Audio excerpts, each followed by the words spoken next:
13 Mei 2020, perusahaan farmasi terbesar di Amerika Serikat, BioNTech dan Pfizer, sedang melakukan uji coba vaksin COVID-19 terhadap manusia. Nah, apakah berarti dalam jangka waktu dekat ini akan ada produksi besar-besaran dari vaksin COVID-19? Who knows? Kita tidak tahu, kita hanya bisa menunggu saja. Tapi sebelum itu, sebenarnya apa sih vaksin itu?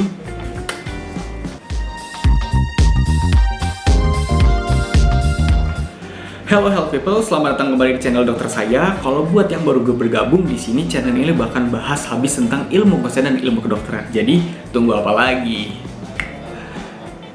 Nah, bicara soal vaksin itu apa sih? Vaksin itu ternyata adalah agen infeksi, baik itu virus maupun bakteri yang dia dilemahkan. Oh, berarti kalau seperti itu, ketika kita diberikan vaksin, itu berarti diberikan virus dan bakteri kepada tubuh kita dong.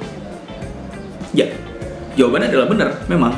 Tapi, dilemahkan dalam arti si virus dan bakteri ini dia tidak mampu menimbulkan gejala yang hebat di tubuh kita. Itu beda dengan kalau misalnya kita terinfeksi dengan virus dan bakteri yang asli. Virus dan bakteri tersebut dapat menimbulkan gejala yang hebat dalam tubuh kita. Tapi kalau dari vaksin, karena dia sudah dilemahkan, maka dia tidak akan menimbulkan gejala yang hebat. Nah, efek sampingnya adalah bisa terjadi demam-demam kecil. Tapi keuntungannya jauh lebih besar karena kita dapat kekebalan walaupun kita tidak terinfeksi virus dan bakteri aslinya. Vaksin ini berasal semulanya dari abad ke-17 di Inggris. Ada seorang dokter bernama Edward Jenner. Kelihatan kan Inggris banget kan namanya. Nah, Edward Jenner ini dia suatu hari kedatangan seorang pasien bernama Sarah Nelmes. Sarah Nelmes ini dia adalah seorang pemerah susu sapi. Nah, Sarah datang dengan keluhan terdapat adanya bentol-bentol pada tangannya. Nah, yang menjadi heran waktu itu dari Edward Jenner adalah kenapa bentol-bentolnya hanya pada tangan saja. Padahal pada masa tersebut sedang terjadi yang namanya wabah besar-besaran dari smallpox atau dari cacar manusia. Nah, karena keluhannya yang aneh tersebut, akhirnya Dr. Edward Jenner mungkin mencurigai bahwa agen infeksi yang menyerang dari si Sarah Nelmes ini bukan dari virus cacar manusia, tapi dari virus cacar yang lain. Nah, kecurigaan Edward berawal dari pekerjaan Sarah Nelmes sebagai seorang pemerah susu sapi.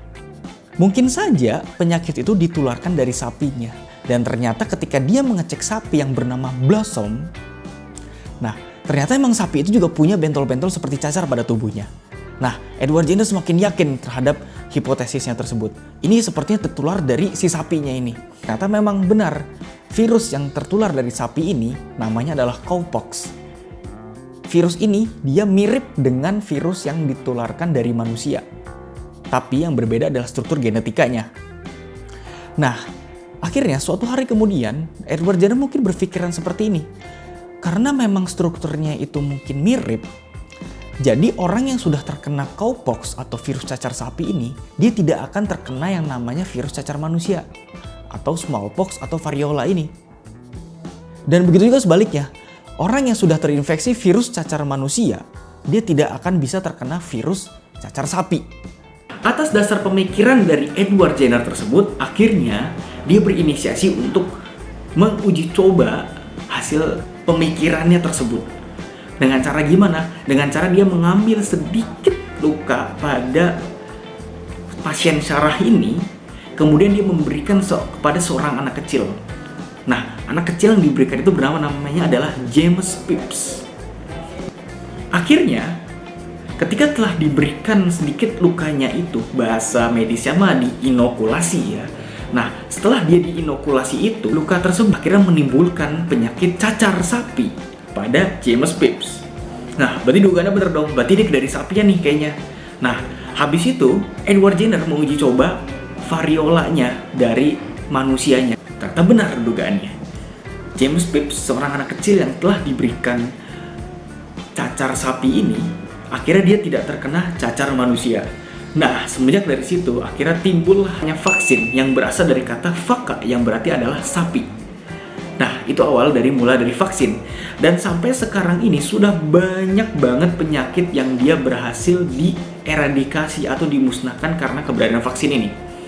Yang pertama contohnya adalah polio. Polio ini sebenarnya hampir udah nggak ada ya sebenarnya di dunia ini. Karena apa? Karena dia sudah hilang. Karena apa? Karena vaksinasi yang berhasil. Nah, yang kedua adalah cacar itu sendiri, atau nama lainnya adalah variola, atau nama lainnya adalah smallpox. Dia juga sudah tidak ada di dunia ini. Dan beberapa vaksin juga masih banyak, tapi dia belum bisa untuk menghapus penyakit tersebut. Contoh adalah seperti tuberkulosis, difteri, tetanus. Vaksinnya sudah ada, tapi dia belum bisa menghapus ya. Mungkin karena beberapa penyebab. Salah satunya adalah agen infeksinya dia bertransformasi menjadi bentuk yang baru. Yaitu dia bisa menyebabkan yang namanya si vaksin itu dia tidak aktif lagi. Tapi berita baik tentang adanya penemuan dari COVID-19 vaksin ini, itu baru diuji coba, belum diproduksi massal dan belum didistribusikan. Artinya masih cukup lama waktunya untuk sampai ke tahap sana. Jadi buat health people, saran dari dokter saya adalah ya stay aja di rumah, gak usah mudik dulu sementara, ibadah juga di rumah dulu, nongkrongnya juga di rumah dulu sekarang. Karena apa? Karena kita lebih baik mencegah daripada mengobati, sesuai jargon pada channel ini dong. Karena kalau misal kita udah terlanjur kena, repot urusannya. Seperti pada video saya sebelumnya yang menjelaskan tentang sebenarnya gimana sih efek dari si COVID-19 ada di tubuh kita. Nah, jadi itu untuk video kali ini. Kalau misalnya kalian suka dengan video ini, jangan lupa untuk di like, share, dan subscribe. Nggak ada ruginya buat subscribe channel ini, karena kedepannya kita bakal bahas habis sama yang namanya tema-tema kesehatan dan ilmu kedokteran. Stay at home and stay healthy.